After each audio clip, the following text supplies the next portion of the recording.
E ardhmja e Alen Sherrit te Cagliari është vënë në diskutim, pasi portieri i kombëtares shqiptare nuk ka gjetur minutat që shpresonte tek ishullorët në Serie A. Mediat italiane bëjnë të ditur se për Sherrin ka pasur interes konkret gjatë këtyre javëve, me oferta nga të paktën 5 klube. Bëhet e ditur se klube nga Austria dhe Danimarka kanë kërkuar zyrtarisht futbollistin, duke bërë edhe oferta për huazimin e tij, apo edhe blerjen e kartonit në rast të një akordi shumë palësh.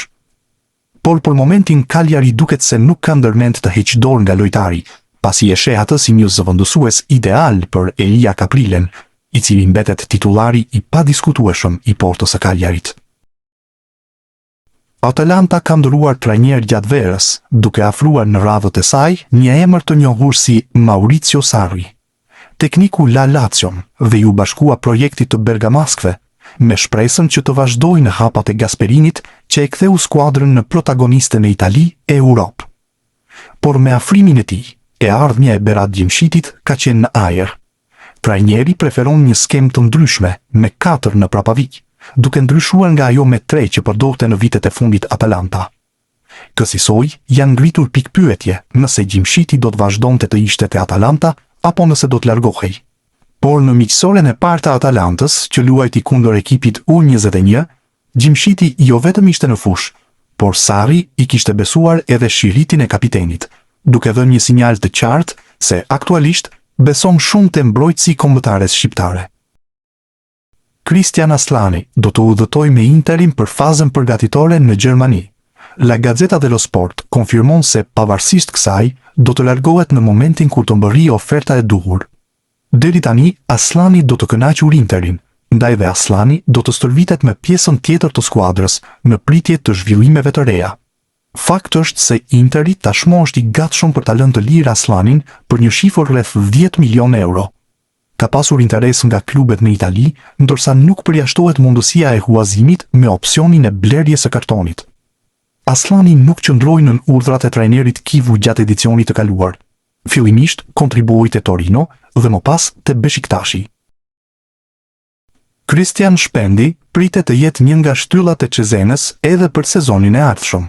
Sulmuesi shqiptar vazhdon të jetë në qendër të projektit të klubit italian, pavarësisht interesimit të disa skuadrave në merkato. Drejtuesit bardezin nuk kanë ndërmend të heqin dorë nga 22 vjeçari dhe kanë nisur lëvizjet për t'i siguruar rinovimin e kontratës, ndërsa emri i tij vazhdon të qarkullojë në treg. Sipas mediave italiane, drejtori sportiv Andrea Mancini do të zhvillojë së shpejti një takim me përfaqësuesit e Shpendit për të diskutuar zgjatjen e kontratës.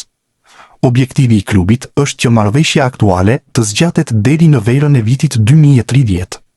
Projekti i pronësisë amerikane parashikon një kontratë afatgjatë me pagë në rritje progresive.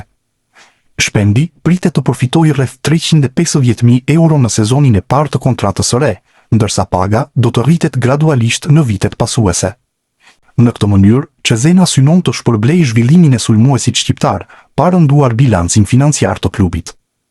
Megjithse Cezena e konsideron të pashitshëm në këtë moment, emri i Shpendit vazhdon të tërheqë vëmendjen e klubeve të tjera.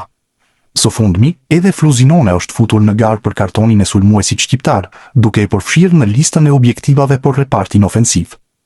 Interesimi i Frosinones ushtohet zorave të mëparshëm, që e lidhnin Shpendin me skuadra të tjera të Serie B, por deri tani, drejtuesit e Cezenës nuk kanë marrë në konsiderat largimin e tij.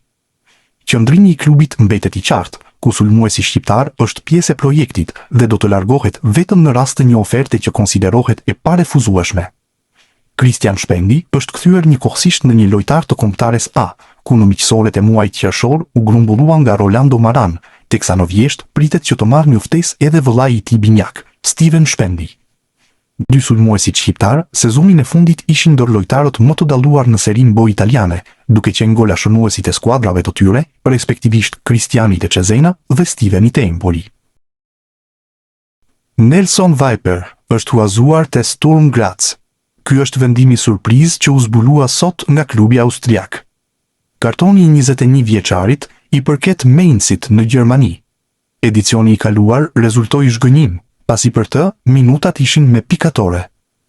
Kujtojmë se në vitin 2025, pati luftë që t'i rinovoi kontrata. Më pas, erdhi firma deri në vitin 2029. FSHF ndërkohë ka kërkuar që ta afrojë, por Viper nuk pranon të ketë kontakt.